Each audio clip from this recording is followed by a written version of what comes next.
নির্বাচন আয়োজনের লক্ষ্যে আমরা কেবল নির্বাচনের আলোচনা নয়, পাশাপাশি সংস্কারের কথাও বলুন, এমন মন্তব্য যেমন করেছেন তেমনি নির্বাচন আয়োজনের ইঙ্গিতও পাওয়া গেছে জাতির উদ্দেশ্যে দেয়া প্রধান উপদেষ্টা ডক্টর মোহাম্মদ ইউনূসের ভাষণে। নির্বাচন আয়োজনের লক্ষ্যে আমরা প্রয়োজনীয় পদক্ষেপ নিতে শুরু করেছি। কয়েকদিনের মধ্যে নির্বাচন কমিশন গঠন হয়ে যাবে। আগামী ডিসেম্বরের মধ্যে নির্বাচন কমিশন গঠন শেষে রোডম্যাপ ঘোষণা করা হবে।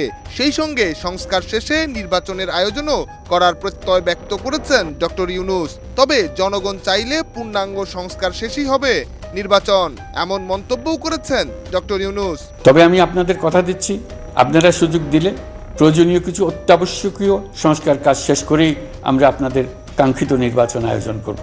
অনেকদিন ধরে বিএনপির পক্ষ থেকেও চাওয়া হচ্ছিল নির্বাচনী রোডম্যাপের ঘোষণা। এবার তারও যেন কিছুটা ইঙ্গিত করেছেন প্রধান উপদেষ্টা। তিনি বলেন, নির্বাচন কমিশন গঠন ও সংস্কার প্রস্তাবনা শেষে ঘোষণা করা হবে নির্বাচনী রোডম্যাপ। এমন আলোচনার পর রাজনৈতিক দলগুলো কি তাহলে নির্বাচনমুখী হবে, নাকি কোন প্রক্রিয়ায় হবে নির্বাচন সেটির আলোচনায় নজর দেবে? একটা নির্বাচন কমিশন গঠন করে দিলেই নির্বাচন আয়োজনে আমাদের দায়িত্ব। নিহার সরকার, অঙ্কুর, দেশ রূপান্তর।